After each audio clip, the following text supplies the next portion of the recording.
relevante nesse momento de pandemia. Pandemia, comportamento e neurociência. Eu deixo a professora Marisa Russo apresentá-lo e desejar, professor, muito obrigado por ter aceito o nosso convite. Bom, também é com grande honra que eu vou apresentar aqui o professor Bertolucci, que aceitou gentilmente o convite para estar hoje aqui conosco. O professor Bertolucci é graduado em Medicina pela Universidade Federal do Rio Grande do Sul, tem mestrado e doutorado pela Universidade Federal de São Paulo, pós-doutorado pela Universidade de Londres e atualmente é professor titular da disciplina de Neurologia da Universidade Federal de São Paulo. Tem experiência na área de medicina, com ênfase em neurologia do comportamento, atuando principalmente nos temas de comprometimento cognitivo leve, biomarcadores nas demências, prevenção nas demências, linguagem e função executiva da fase inicial de demências. Ele também coordena o grupo NeuroExcel desde 2014, juntamente comigo, e atua também na área de neuroética. Professor, eu deixo agora o senhor para falar sobre a sua palestra.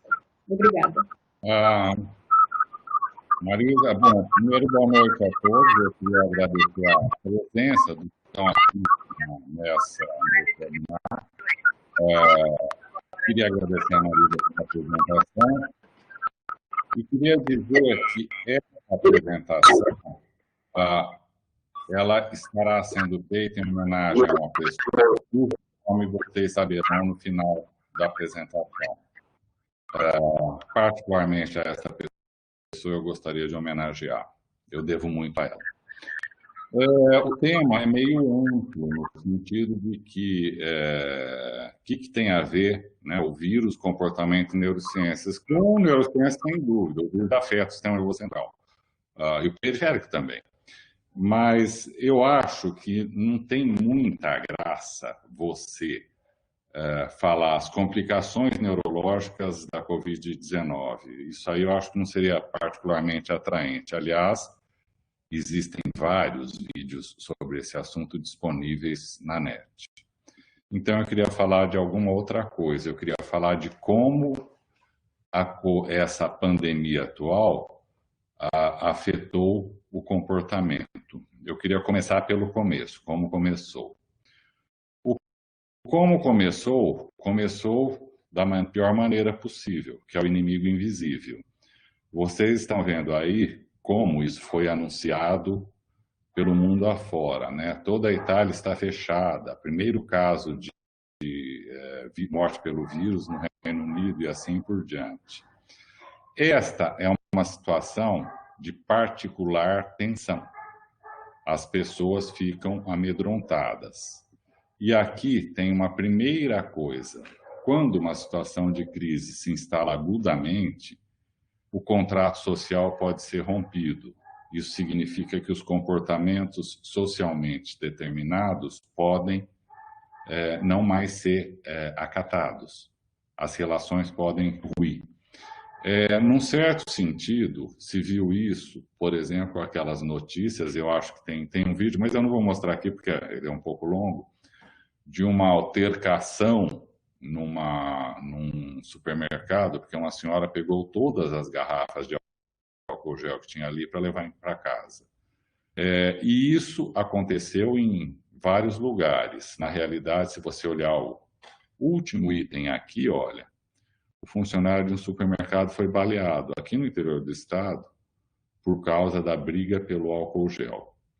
Isso foi uma coisa. Então, as pessoas começaram a lutar, a brigar entre si por causa do que supostamente poderia garantir, era a garantia de que elas não iriam ser contaminadas.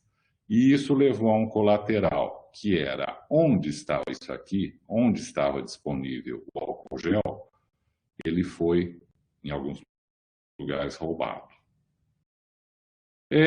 Tem efeitos colaterais nisso, né? O primeiro deles é quem é o culpado. E, estranhamente, você viu duas coisas. Primeiro, esse pânico que levou não só ao álcool gel, levou, alguns de vocês devem ter visto isso, a prateleiras de supermercado vazias, porque as pessoas queriam estocar, porque elas não sabiam que viria pela frente, esse era o problema.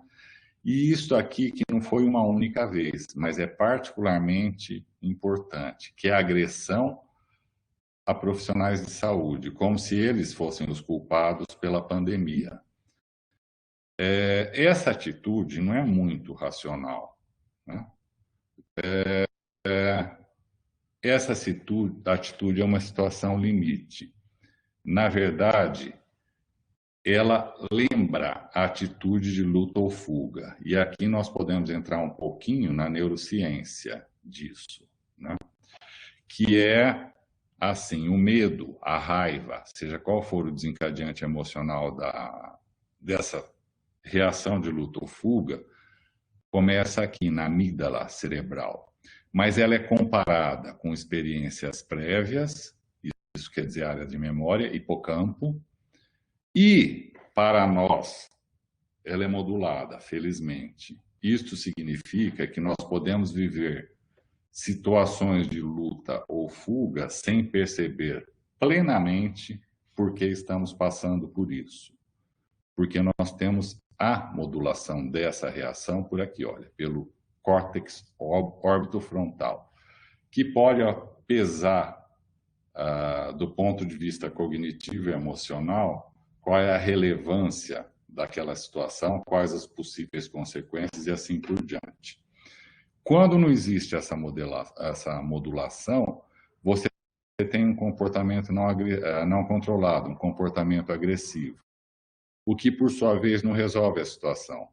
O escape da luta ou fuga, tipicamente, implica em aumento e não redução da ansiedade. A situação, de algum modo, foi resolvida, mas tem um custo do ponto de vista comportamental, que é o que se viu por aí, né, de pessoas com esse tipo de atitude que depois saíam pior da situação. É claro que a quebra das regras sociais teve outras derivações. Isso não vai nos interessar particularmente, mas é bom lembrar como aconteceu. Que foi isso que vocês estão vendo aqui. Isso aconteceu várias vezes. Eu peguei duas para exemplificar. Uma aqui em São Paulo, né, de álcool gel falsificado, e a outra em Brasília. Isso aí acontece justamente porque algumas pessoas enxergam aí uma oportunidade de explorar o medo. E algumas foram bem-sucedidas nisso, né?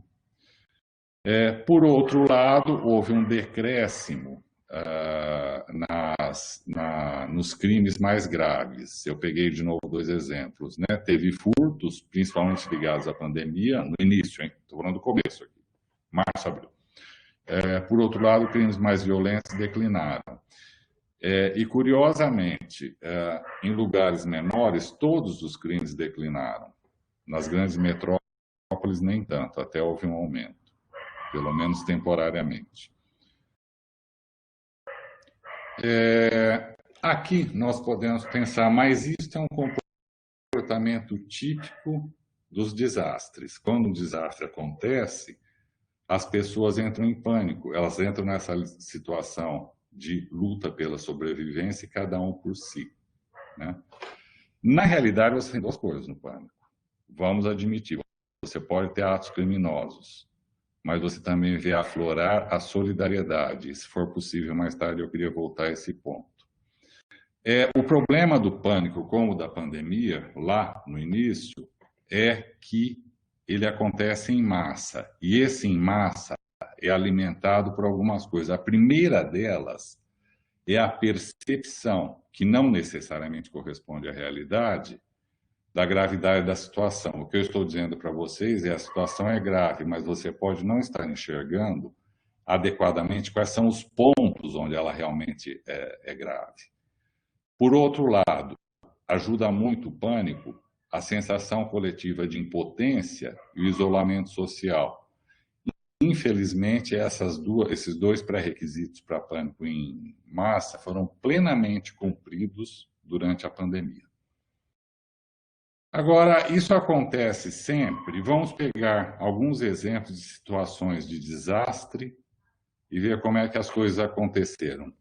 Tem um ponto fundamental no comportamento humano que não é exclusivamente nosso, que é em situação de desastre e de ameaça ao grupo como um todo, a tentar salvar primeiro fêmeas e filhotes. Isto porque esses são os garantidores de que, do ponto de vista de transmissão de genes, o grupo vai continuar. Então, você vê isso entre outros mamíferos, por exemplo, e não só em mamíferos. Olha, isso aqui foi o que aconteceu com o Titanic, né? Então, o naufrágio durou aí, até o navio afundar de vez, 2 horas e 40 minutos. Vamos ver o percentual de sobreviventes. Homens, 20%. Mulheres, 72%. Mulheres com crianças, 94%. Quase todas sobreviveram. Aqui você vê um exemplo de situação de desastre, onde foi mantida a norma básica. Vamos ver um outro exemplo. Este aqui é do Lusitânia. Isso foi na Primeira Guerra Mundial. O naufrágio foi extremamente rápido. Em 18 minutos o navio foi atingido por um torpedo alemão e afundou. A sobrevivência, homens 34% e mulheres 28%. Isso é bem diferente do anterior. Um argumento que você pode pensar aqui é, em situações de pânico em massa, as regras podem não ser mantidas logo no início, mas imediatamente na sequência, elas serão novamente colocadas em prática.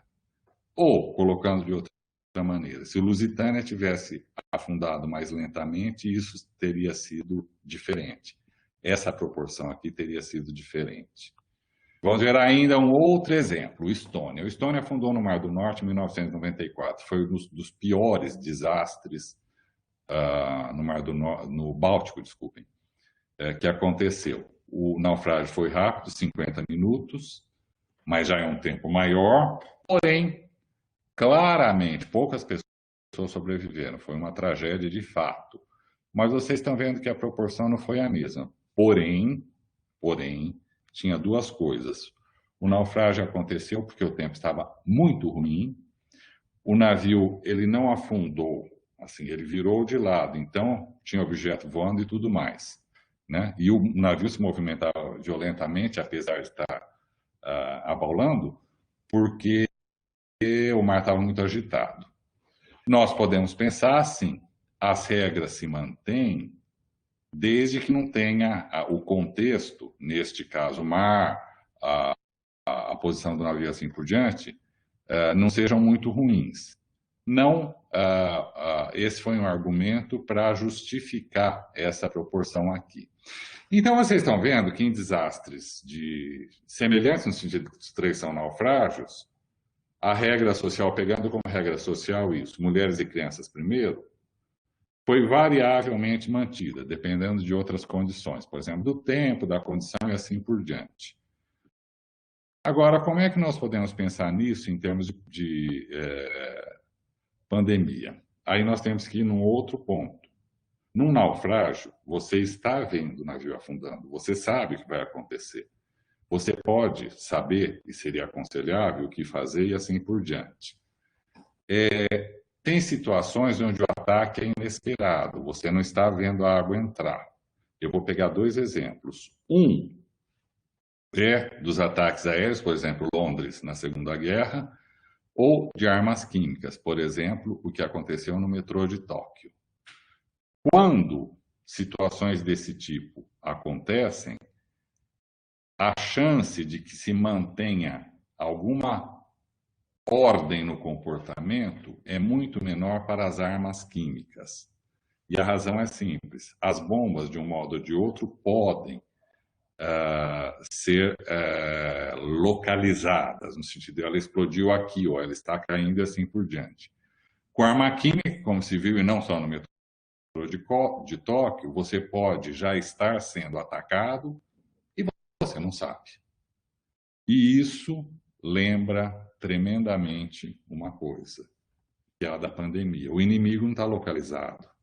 O que eu estou dizendo para vocês, e vocês sabem disso, é que você não sabe aonde pode estar o vírus, com que pessoa, em que superfície, assim por diante.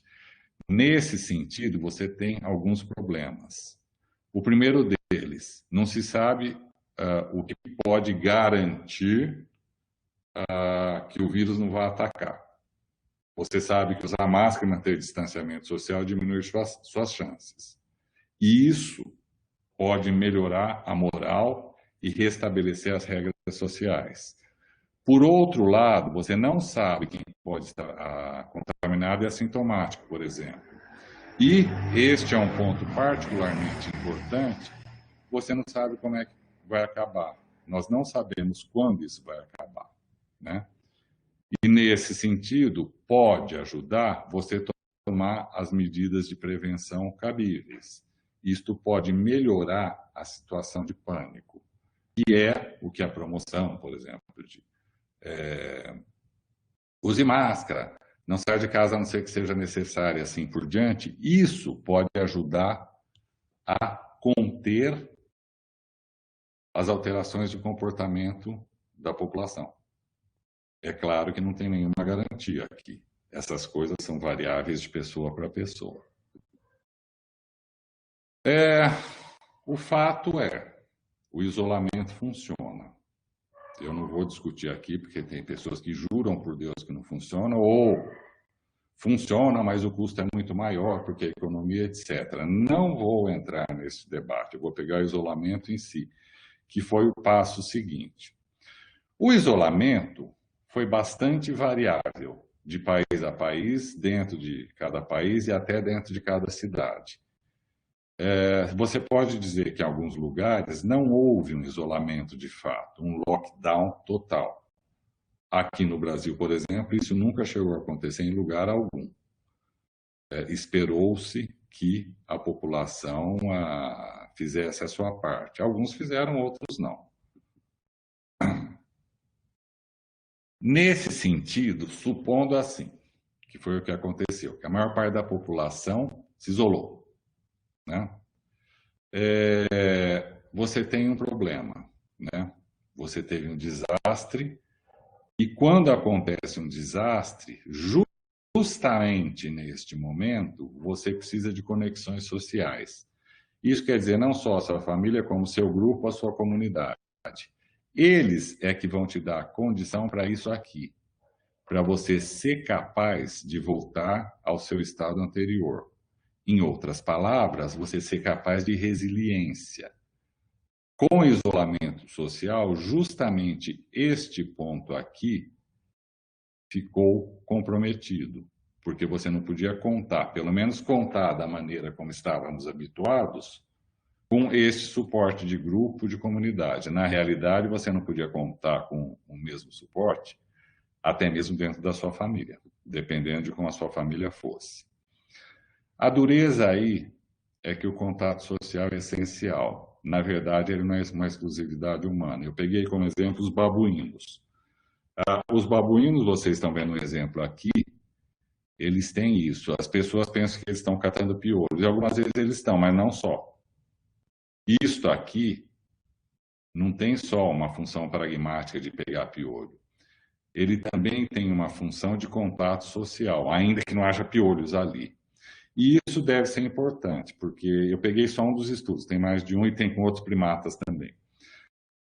Mas, enfim, fêmeas babuíno, que eram mais sociáveis, tinham mais este tipo de comportamento, tinham níveis de cortisol menores. Isso lhes garantia duas coisas, cicatrização mais rápida e elas viviam mais. Por outro lado, elas também tinham uma probabilidade de ter mais filhotes. Em outras palavras, o contato social é importante para a saúde dos primatas.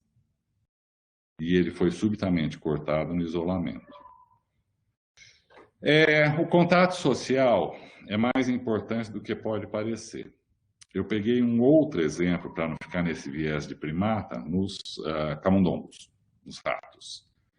Eles lambem os filhotes, os gatos fazem isso, os cães fazem isso, vários animais fazem isso. Tem essa ideia, isto é para manter o filhote limpo. Não só. Na verdade, se você for olhar, existem receptores especializados que podem detectar, está aqui embaixo, não está muito visível, mas tem um padrão. O padrão típico é isso, né, nos pelos, de sentir que os pelos estão sendo tocados numa direção e numa velocidade, que é identificada como, digamos assim, o cafuné. Nós não temos pelos, ou enfim, não temos tanto quanto tínhamos lá atrás, lá quando a gente saiu da África. Mas nós ainda mantemos esses receptores na pele. Nós somos capazes de identificar isso. E isso é importante porque você tem uma sensação que começa lá na periferia com um padrão determinado, não é uma picada, não é um apertão, não é um deslizamento rápido, é aquilo que você esperava. Isto vai subindo, né, do ponto de vista de estruturas cerebrais mais complexas, até chegar aqui na base, até chegar na amígdala. E aí é liberada uma quantidade de endorfina. É por isso que esse tipo de toque é tão prazeroso. E, na realidade, esse tipo de toque, isso já foi verificado em camundongos, em ratos, também é importante para o desenvolvimento social do animal. Se você quiser um correlato disso, é só pensar o que acontece, como é do ponto de vista de cognição social, a criança que foi privada ou teve o contato social muito restrito. Elas têm problemas de modulação emocional e podem ter problemas cognitivos, que não vai ser assunto aqui, porque não é este o caso para nós. Na verdade, nós podemos liberar endorfina, pode ser que nem os babuínos. Você toca, você acaricia, você abraça. Mas, e isto faz parte dos animais sociais, particularmente isso aqui é uma exclusividade humana, estas atividades aqui também liberam endorfina. E tem uma coisa, quanto mais sincronizada for a atividade entre os interlocutores, por exemplo, quanto mais assim, de rir juntos, cantar juntos, dançar, festejar, maior é a quantidade de endorfina liberada. Isso é crítico porque nos mostra que nós precisamos do contato social. Para a nossa saúde, para o nosso bem-estar, nós precisamos disso. Nosso problema com a pandemia, o contato social está restrito. Na realidade, nós não temos mais o contato presencial. O problema do isolamento social é que ele leva a uma redução na eficiência do sistema imune. Se houver inflamação, a resposta inflamatória vai ser mais intensa.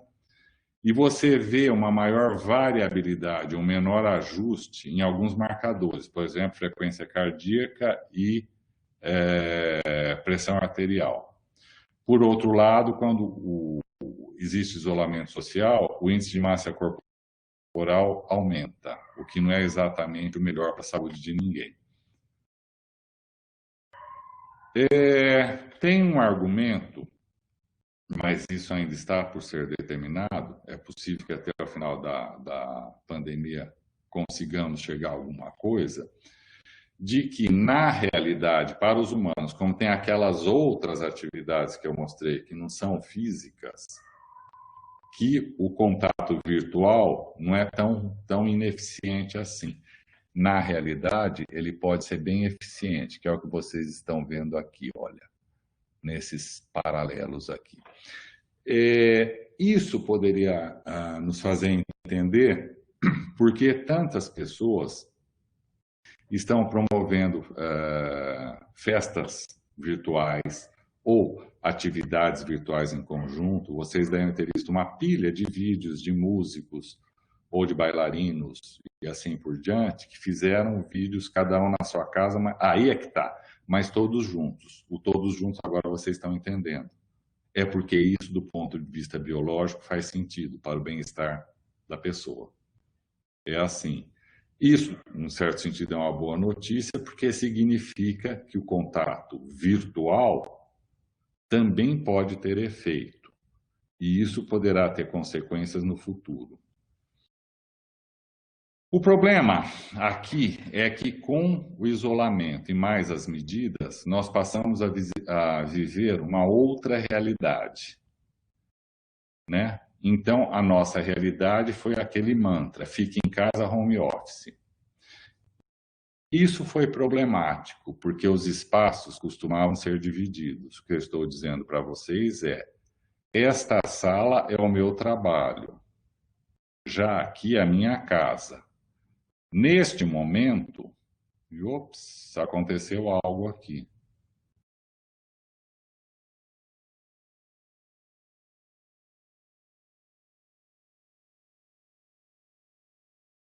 Alguém tem alguma ideia de como fazemos aqui? Neste momento, nós estamos vivendo Voltou, que ótimo. Neste momento, nós estamos vivendo uma situação onde esses limites não estão bem definidos. Um bom exemplo é o que nós estamos fazendo agora. Eu estou falando de uma coisa que eu gosto, que é o comportamento, mas que também é meu trabalho. E eu estou falando com pessoas que se interessam por ética e por problemas desse tipo, que estão nas suas próprias casas. Então, os limites se desfizeram.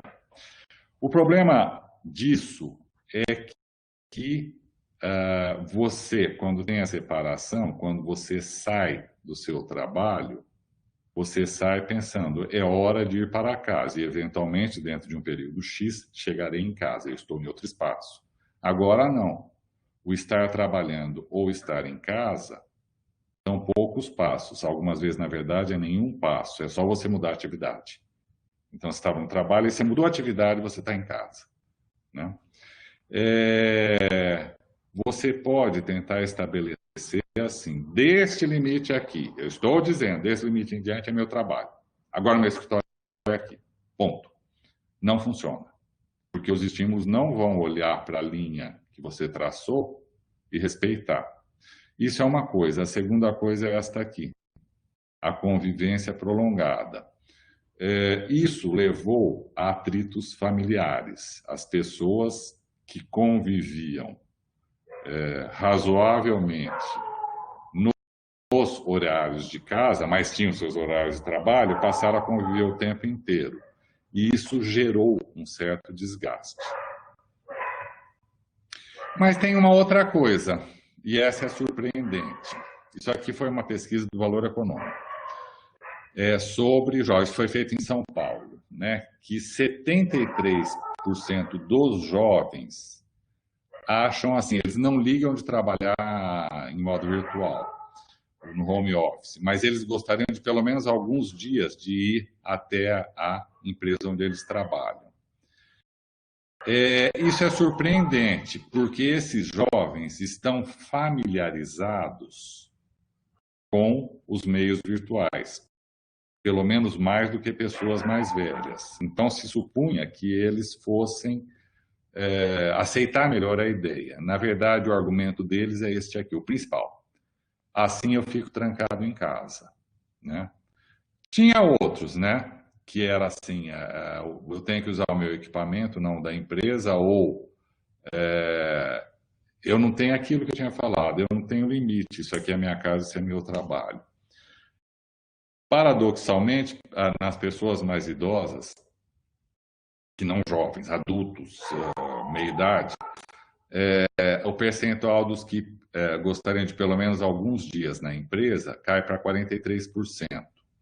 Aqui tem uma coisa, uma maneira possível de explicar isso. Como é possível que gente familiarizada com novos meios queira fazer atividade presencial? E como é possível que muitas das pessoas que estão tendo que se adaptar aos novos meios gostem de, agora eu vou trabalhar só virtualmente, vou fazer home office? Uma coisa que pode estar acontecendo aqui é que pessoas com mais idade têm maior maturidade emocional. E aqui pode estar a raiz de uma parte desse alto percentual, desses 73%. Aqui vocês estão vendo uma coisa.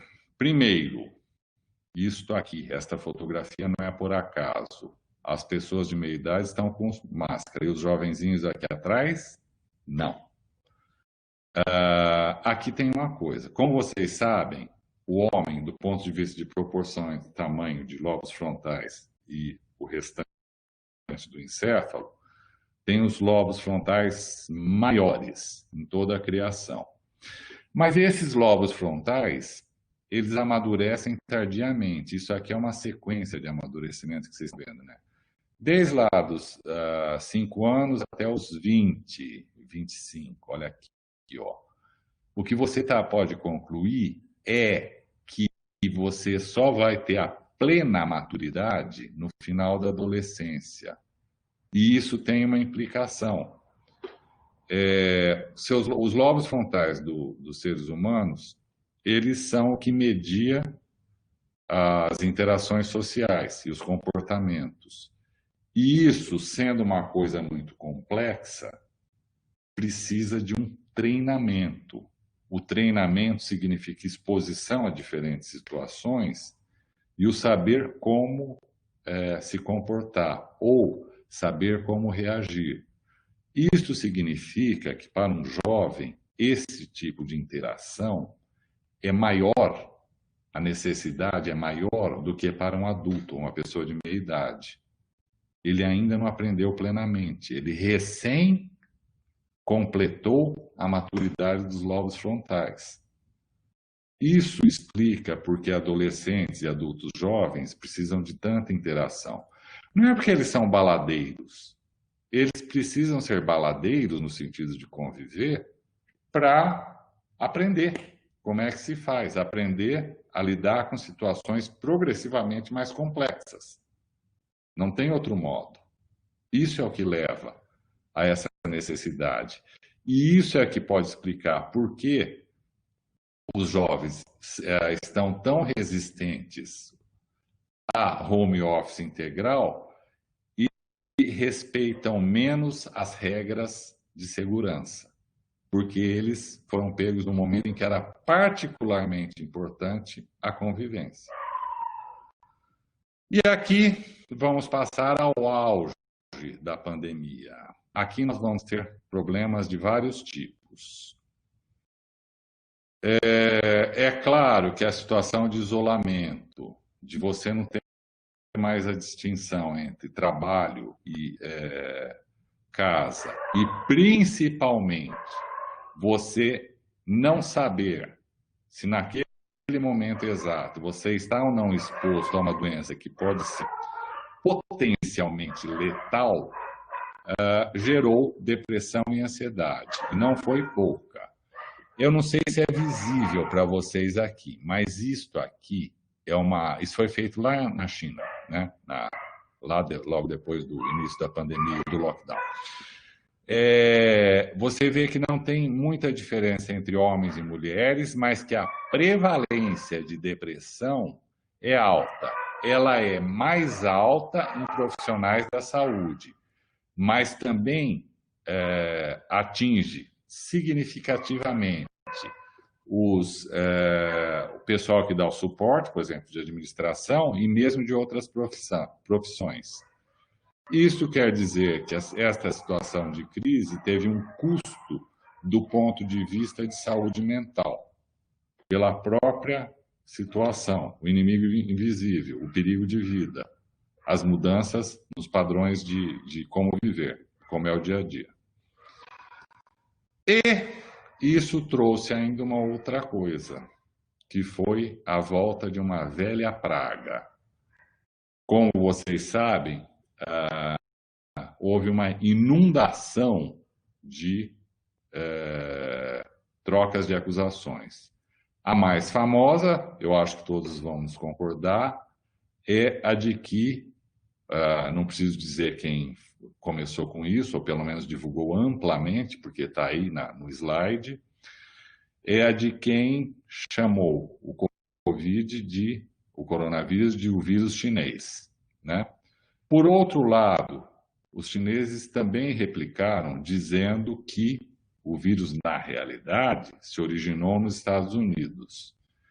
Isto lembra vagamente o que aconteceu lá atrás, no século XIX, quando a sífilis começou a se expandir pela Europa, que a acusação variava. Por exemplo, na Itália era chamado de um mal francês e na França de mal italiano. E na realidade, como todos sabemos, a origem foi nas Américas, na América do Sul.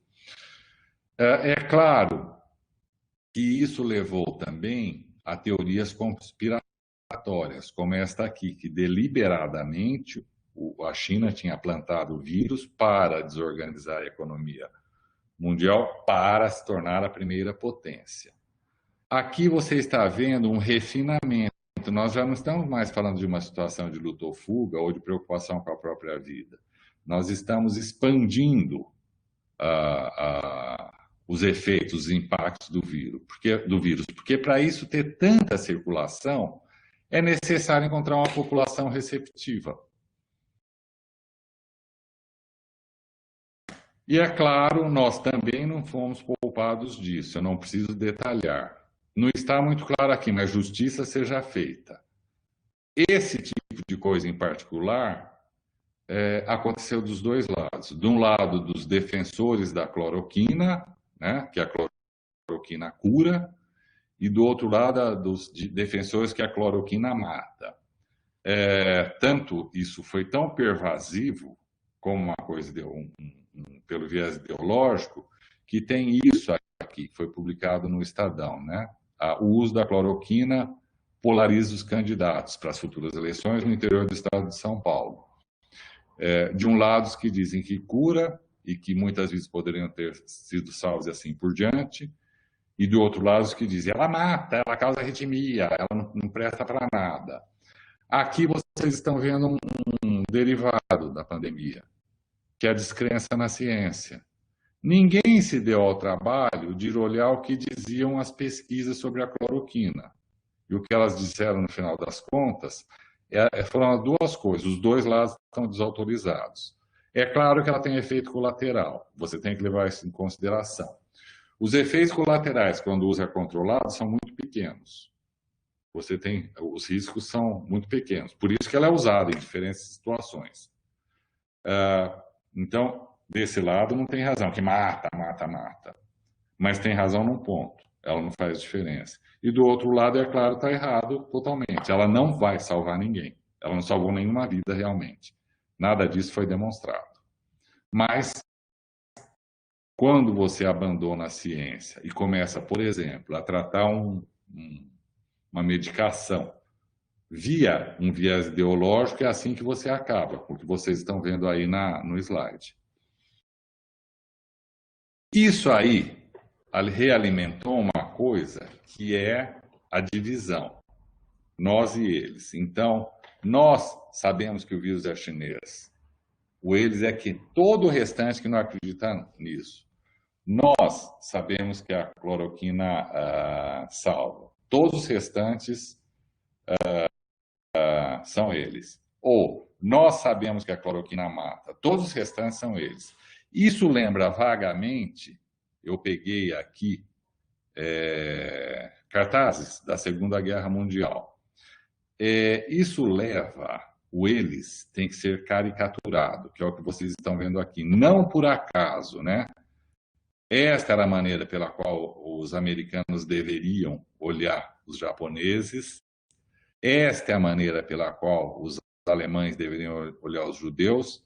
E esta é a maneira pela qual os italianos deveriam olhar os americanos, por caricatura, por distorção grotesca. É assim que as coisas podem acontecer. Na verdade, o que você pode ver aí é a discriminação. O eles você tem que resumir de um jeito só. Infelizmente, isso aí tem uma base. Eu acho que pelo tempo reduzido eu não vou poder entrar nisso, né? Nas bases neurobiológicas do nacionalismo e nem do fanatismo, que pode fugir um pouco. Mas só como um exemplo para vocês do que eu estou falando. Isso aqui foi feito com pessoas que podiam ter um viés de preconceito racial e pessoas que não tinham. O que nos interessa particularmente está aqui. Esta é a região posterior. Então, eram apresentados rostos para identificação, branco ou negro, né? Era isso. E o que se viu foi que os que tinham um viés racial, eles tinham que usar mais cérebro para achar diferenças, porque para eles era mais importante determinar é caucasiano ou é africano. Aqui você vê como o cérebro pode funcionar, inclusive para alimentar isso, a discriminação. Você fazendo um esforço extra, você chega lá. É assim que as coisas funcionam, né? Por outro lado, acho também que a pandemia não mostrou só isso. Acho que ela mostrou também o melhor de nós. Eu coloquei aqui alguns exemplos de solidariedade que circularam amplamente, e vocês provavelmente têm muitos outros que vocês poderiam falar, que mostraram que também existe esse outro lado. Não é só o lado obscuro, não é só o lado de comportamentos alterados por uma situação de crise. Também tem isso. Nós também somos capazes de empatia. E a empatia, eu tenho notícias para vocês, não é uma exclusividade humana. Você vê em outros primatas. Na verdade, você pode ver até em mamíferos não primatas. Desde que sejam mamíferos sociais. Se vocês quiserem um exemplo disso, os leões, né? Eles também são capazes de ser empáticos dentro do grupo, né? Por que é que a empatia é tão prevalente entre os animais? Provavelmente por duas razões, né? Primeiro, assim, eu queria definir aqui, empatia é você sentir o que o outro sente caso você estivesse na mesma situação. Do ponto de vista evolutivo, e é por isso que ela está presente há muito tempo na evolução, é porque ela faz duas coisas. Ela mantém a coesão do grupo e, mantendo a coesão, garante a sobrevivência daquele grupo em particular. Então, é vantagem ser empático, do ponto de vista biológico. Se você for olhar, aqui vocês têm um exemplo de como tentar treinar alguém para ser empático, né?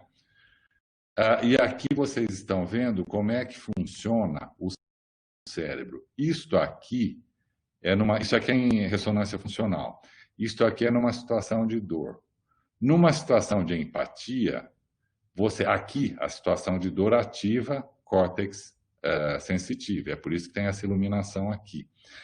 Mas o colorido emocional, a comparação com experiências prévias, etc., vai se dar aqui. E esta exatamente ativada, a área ativada, quando uma pessoa é colocada experimentalmente diante de uma situação na qual ela pode ser empática. Se ela for empática, ela está vivendo os aspectos mais elaborados da situação que ela está vendo e é capaz de fazer isso, de se colocar no lugar de outra pessoa.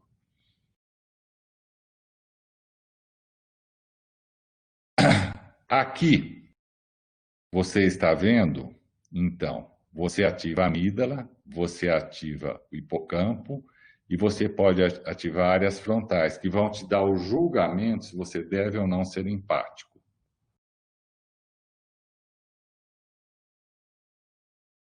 Quanto mais intensa a empatia, maior a ativação frontal. Isto acontece porque provavelmente você está fazendo um julgamento e dando mais colorido, dando mais significado para a experiência que você está presenciando. Em outras palavras, você está vivendo mais intensamente a situação que não é sua e da qual você só testemunha. Aqui vocês estão vendo, né? Essas são pessoas que foram... isso aí tem escala para tudo hoje em dia. Foram pessoas que foram mais intensamente empáticas nesse experimento. E ele pode ser aprimorável. Isto aqui é o que acontece do ponto de vista de densidade de substância cinzenta naquela área que é relevante. Quanto mais empática é uma pessoa, mais substância cinzenta tem na área. Aqui você pode pensar de duas maneiras, infelizmente. Uma estas pessoas são empáticas porque elas já nasceram com bastante, digamos assim, neurônio para empatia. A outra coisa que você pode pensar elas têm mais substância cinzenta aí por repetidas experiências de empatia. Não está definido ainda, mas o fato é que é uma coisa treinável. E eu queria terminar falando das consequências possíveis da pandemia, né? Algumas perguntas. Vocês viram que o contato virtual pode não ser exatamente o mesmo que o contato real, mas ele pode ser um substituto aceitável.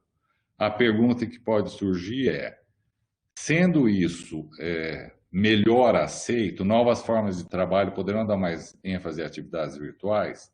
Elas têm a grande vantagem, principalmente nas grandes cidades, de você evitar deslocamentos, né? Agora, você tem essa outra parte que você vai ter que pensar. As manifestações nas relações sociais, não de trabalho, podem ser modificadas nessa nova realidade, e isso está por ser determinado, né? Ter vivido a experiência da pandemia pode fazer individualmente, porque isso vai ser individual, pode mudar individualmente o modo de pensar, por exemplo, a respeito do que é importante, do que é aceitável, de como você quer viver. E a última é esta aqui. Quais as consequências biológicas a longo prazo da pandemia? Isso está por ser determinado, mas eu chamaria a atenção de vocês para uma coisa, né? Isso aqui foi feito com pessoas que se recuperaram da pandemia e que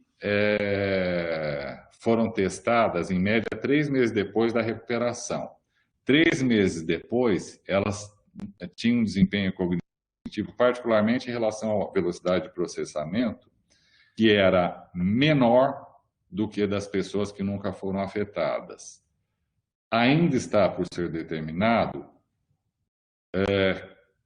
que mudanças a longo prazo no cérebro de alguém que se curou da Covid-19 podem acontecer e para que grupos, e se vai haver diferença entre os grupos em relação a isso.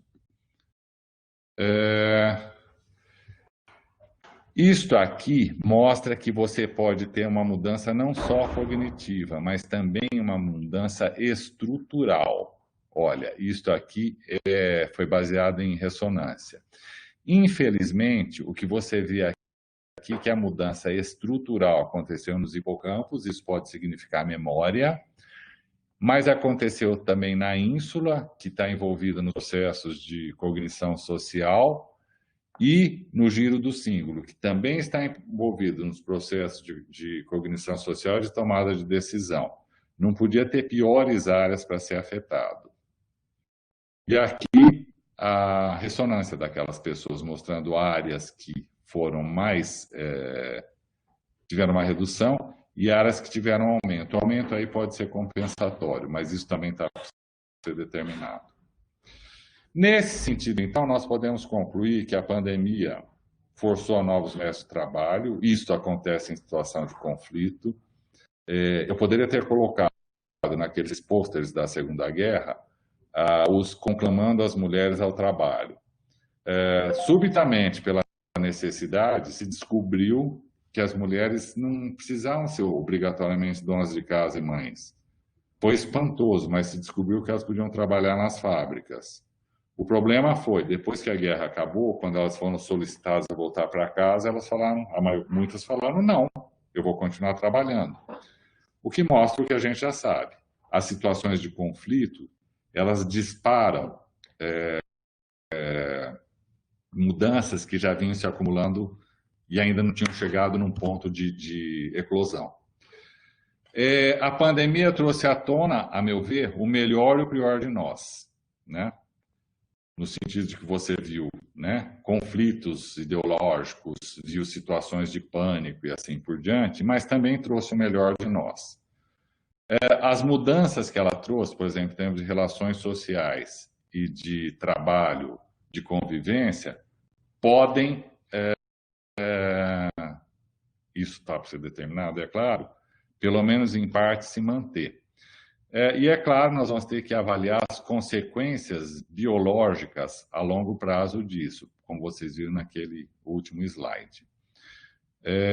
Isso era o que eu tinha a dizer para vocês. Eu acho que eu ultrapassei o tempo, mas ninguém me falou que eu tinha ultrapassado. Então, eu não me sinto absolutamente tendo lesado o tempo de vocês.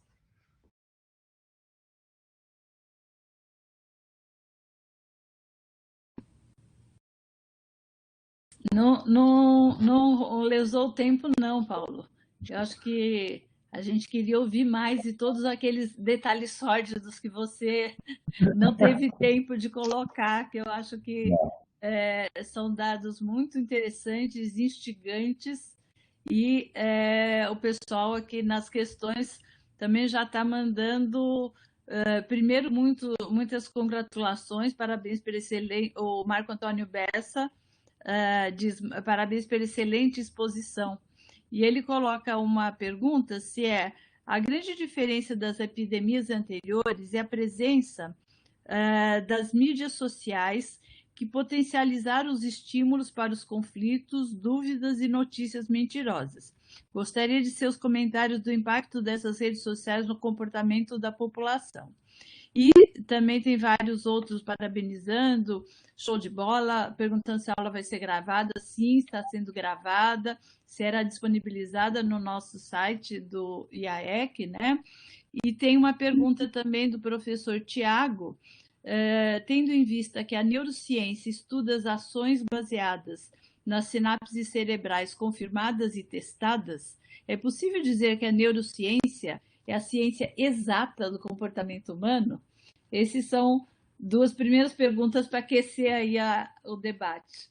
Bom, duas coisas. A primeira do Marcos Bessa, sobre as mídias sociais. Sim, essa é uma diferença. Na verdade, essa diferença foi para o bem e para o mal. Para o mal, no sentido de que ela ajudou a alimentar um pânico que já estava instalado. Então, isso foi ainda mais acirrado.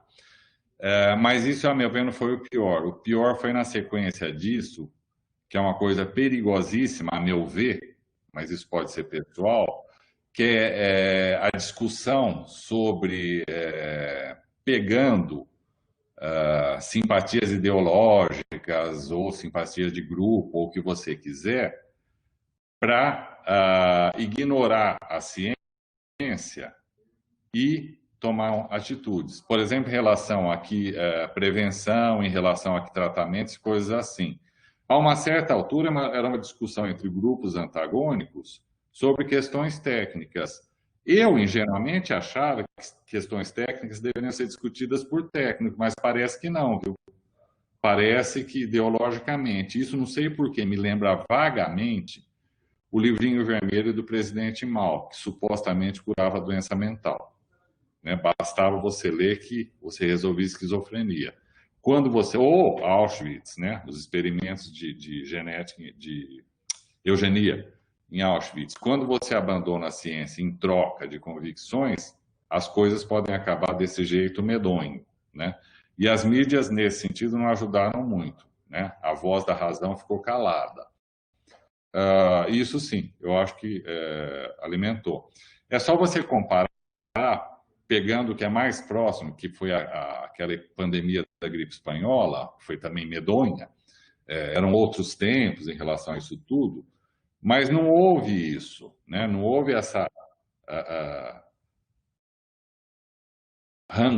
esse ranço nacionalista, ideológico, quem é o culpado e assim por diante, como houve agora.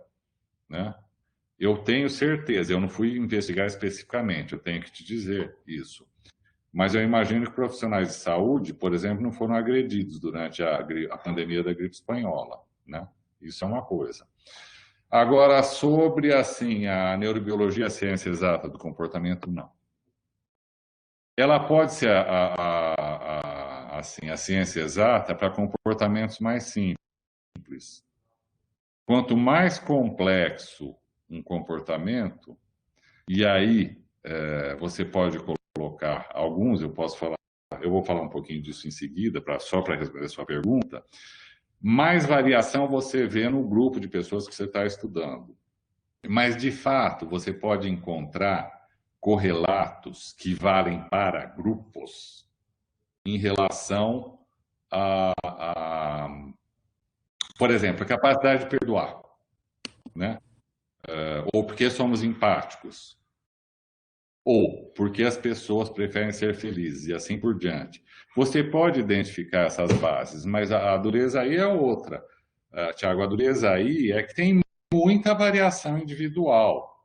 Para nós, para você falar sobre isso em comportamento humano, é um abacaxi, porque o comportamento humano é altamente complexo, ele envolve variáveis que você não pode controlar.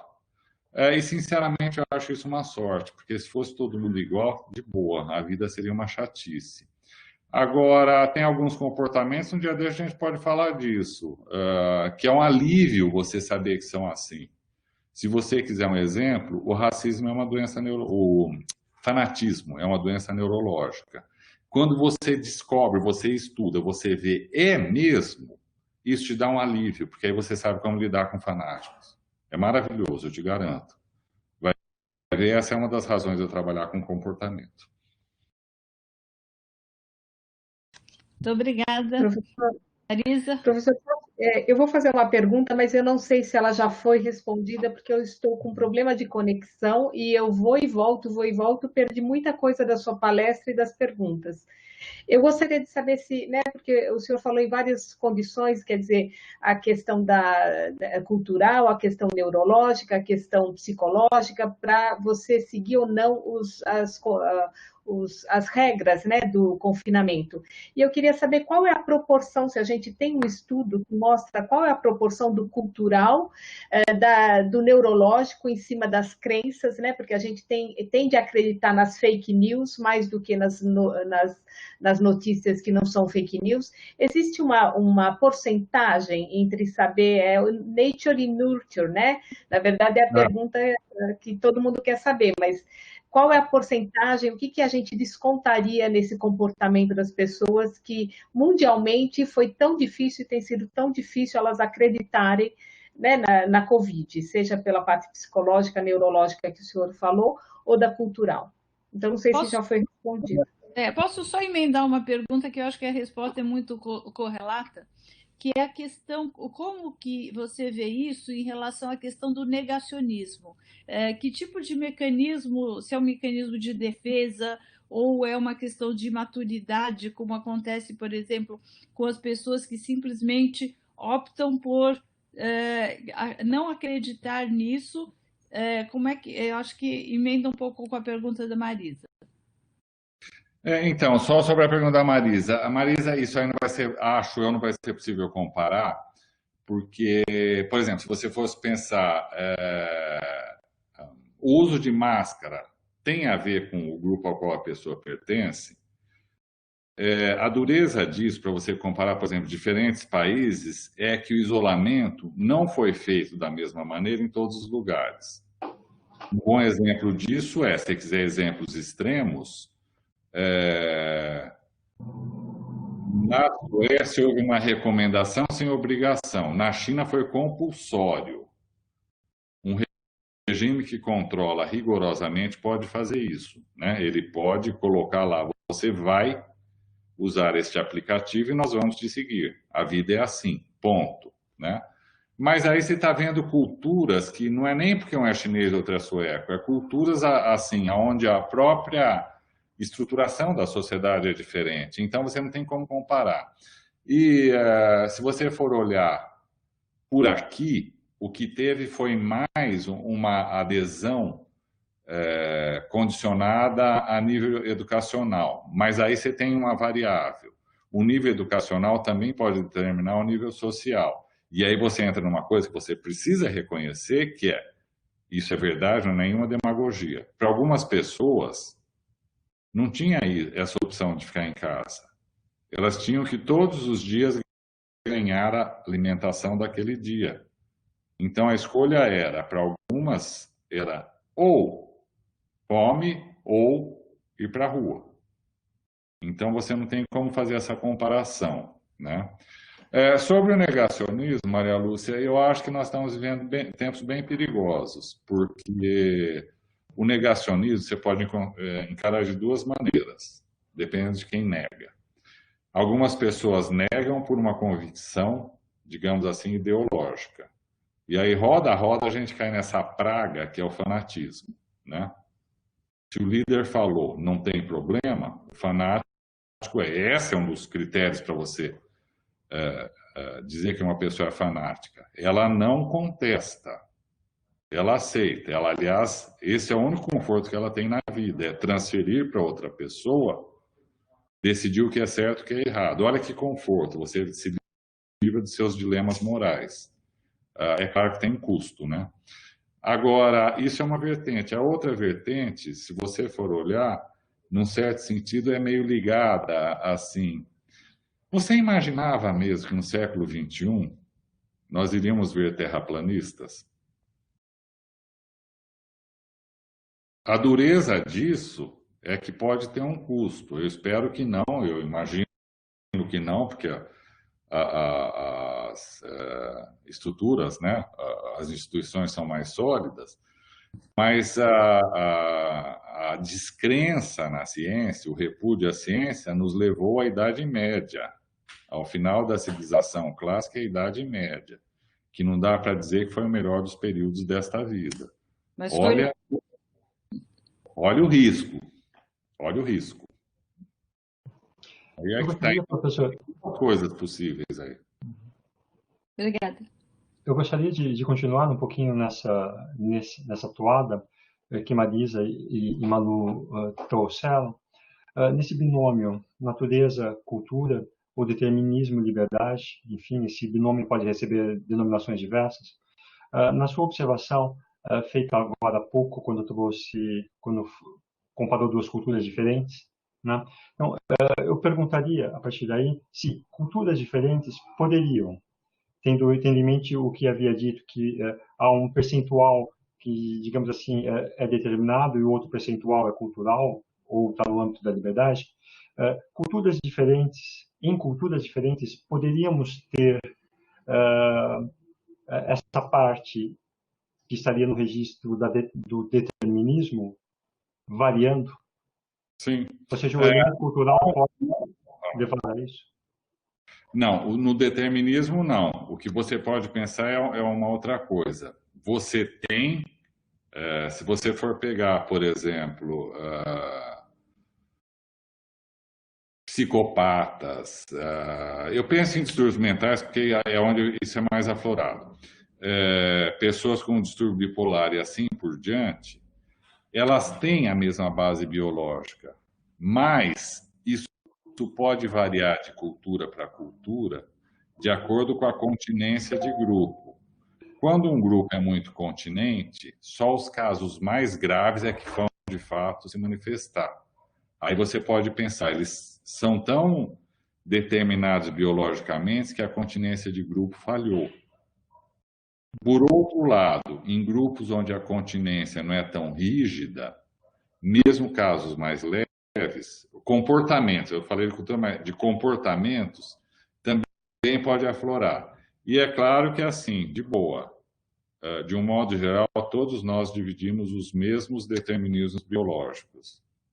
E aí nós podemos pensar na neurobiologia da moral, né? Mas isto supõe uma outra coisa, não é só você ter o cérebro com as estruturas, com as sinapses. Você também ter um padrão de comportamento aceitável pelo contexto onde você está. Se você quiser um bom exemplo de como isso pode ser desvirtuado, é só você pensar uma coisa. Você acha que assim, os alemães são particularmente sádicos?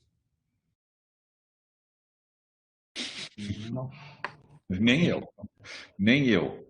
Como foi possível arranjar tanta gente ruim para os campos de concentração? O sadismo ali não só era a norma, como era estimulado com os prisioneiros. O que você pode imaginar foi, primeiro, um contexto, porque isso foi de um longo tempo estimulando uma cultura de violência. E aí você pega adolescentes que já cresceram nisso e coloca no lugar e fala, com eles você pode fazer o que você quiser. Você tem um casamento, todos nós podemos ter esses traços, só que nós contemos. E nós somos ajudados pelo nosso grupo a conter. Ou seja, a contenção é cultural. Eu acho que aí tem um filme que ilustra muito bem isso, não sei se vocês tiveram oportunidade de ver, que chama A Onda. É um filme alemão e ele demonstra muito bem isso, como se cria um fascismo, quer dizer, como que você é capaz de, por uma série de questões comportamentais, estimular o nascimento do fanatismo. Isso liga com várias perguntas que as pessoas estão colocando aqui, que é sobre a questão do fanatismo. Willon coloca se é possível estabelecer um limite neurológico para o fanatismo e se há como formatar o comportamento social. Olha, meu tempo está acabando, eu tinha avisado, mas eu acho que eu tenho que responder isso. O fanatismo, a melhor definição é do século XVIII, de Voltaire. Aquilo, para mim, foi brilhante. A definição dele é uma doença cerebral que, uma vez instalada, não tem cura. Nesse sentido, Wilson, não tente, se for um fanático de fato, convencê-lo a deixar de ser fanático, porque ele não vai deixar. O que você pode fazer é mudar, porque isso é possível. O foco do fanatismo dele é para alguma coisa mais socialmente melhor, mais aceitável. Mas as bases são as mesmas, para fanatismo político, religioso, esportivo. Está tudo ali. São as mesmas vias. Infelizmente. Fanatismo é um assunto, hein? Um dia desses, quem sabe? Pessoal, olha, infelizmente eu tinha falado para a Marisa, eu tenho uma live, aliás, já estão me chamando, perguntando.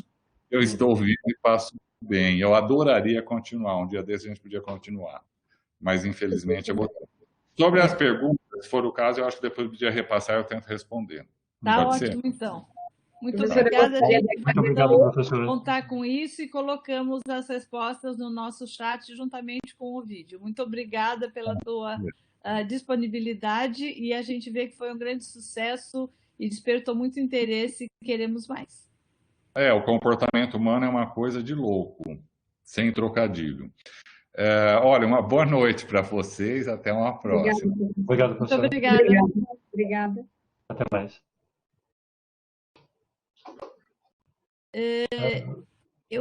Eu gostaria de, antes de encerrarmos a nossa sessão, dar uma notícia triste, que eu dou até com um excesso de emoção, que é o falecimento do professor Elisaldo Carlini, que foi professor titular do nosso Departamento de Psicobiologia da Escola Paulista de Medicina, conhecido por muitos, que lutou sempre pela criação da psicofarmacologia, da psicobiologia no Brasil, pela questão da desestigmatização dos usuários de drogas e que para nós foi uma perda imensa.